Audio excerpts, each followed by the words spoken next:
So welcome back everyone. Excited to have you again. So we talked about the challenges related to network side and device side. Now speaking of these challenges and more specifically the challenge related to complexity and device side. So if you have multiple radio technologies inside your mobile phone and each one is separated from the other, so automatically this means that the cost of the device is gonna increase dramatically. To avoid this, we think that a new paradigm change in the way we design our devices is required. And this new shift is called software-defined radio. So now one might ask, is this software-defined radio the solution to the device challenge design problem? Is it gonna solve it? Is gonna make it make our systems, our devices much better, much more competitive? And the cost, is it gonna affect the cost and reduce it? Reduce the amount of consumed energy, reduce the complexity of processing our data, and make it more energy efficient, and so on and so forth. Because today, the way these devices are built is not cost effective, is not size effective, is not power efficient. And this is not a wise move anymore.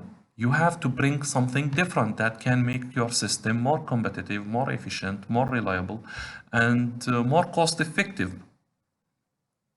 So therefore, many companies are pushing in the direction of moving from traditional way of designing systems where you have isolated radios like Wi-Fi works by itself, 5G works by itself, 4G works by itself, 2G works by itself. When I say works by itself, it means that it has its own transmission circuit from digital to analog till you reach the antenna. So Wi-Fi has its own antenna, 2G has its own antenna, 5G has its own antenna, 4G has. So how many antennas do you have inside your mobile phone? 4, 5, 6, I don't know. Depends on how many technologies your phone supports. How many analog to digital converter you have inside your mobile phone? I don't know. Depends on how many technologies. So the more technologies you have, the more you need. And how many filters, how many power amplifiers, how many software code embedded inside your microprocessor. This is not competitive anymore. This is not the good, right move anymore.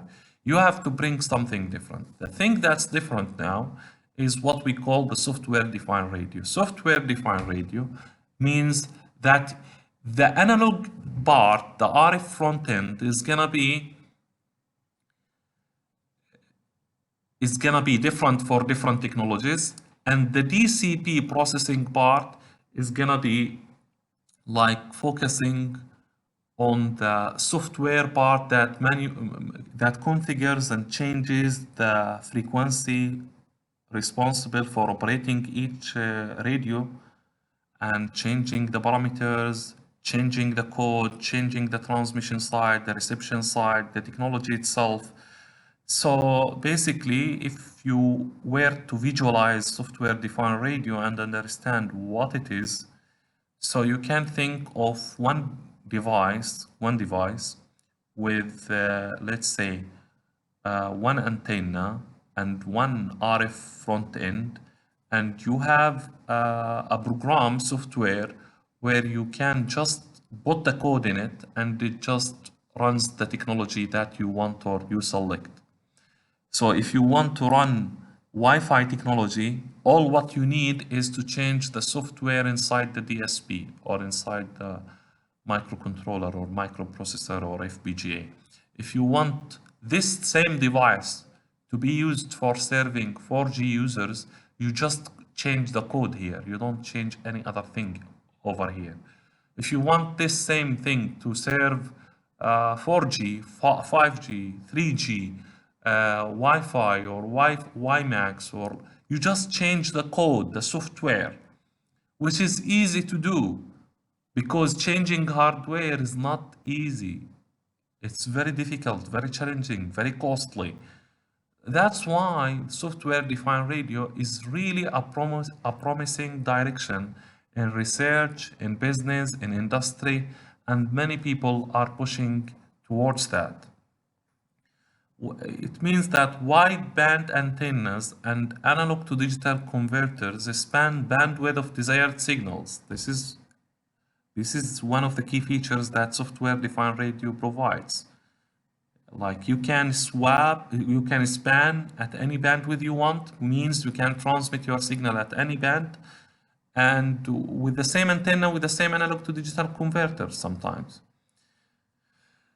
And DSP, which is digital signal processing, programmed to process desired signals. No specialized hardware is needed anymore.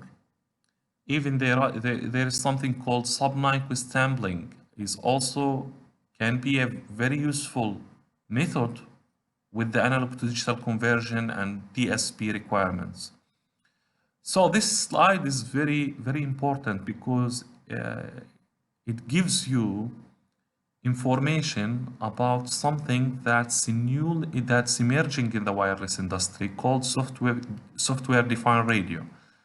And the key motivation here is to use the same hardware, the same antenna, same analog to digital converters, the same RF front end to provide different technologies of your desire. All what you need is just to change the code inside the DSP. That's it. So imagine how many devices you have saved here if you are gonna use like this software-defined radio technology. Too many devices. That's why this technology is really key in the coming future wireless networks. Like nowadays with software-defined radio, USRBs, LIMS DRs, and similar devices, it's very easy to prototype a wireless link from transmitter to receiver, including the channel. So it's not difficult anymore. Even for individuals, they can do this. They can build their own simple 5G setup, their own simple 4G setup. You don't have to be a company to build such thing, because now these software-defined radio are widespread. In the old days, communication equipments were only within the hands of military, governments, and big institutions. But right now, individuals have access to this technology thanks to the emergence of software-defined radio. So now anybody can buy a software-defined radio device like USRB, and it transmits signals and at any spectrum he wants. He can listen to spectrum on the air at any spectrum he wants. That was not available 10, 20 years before.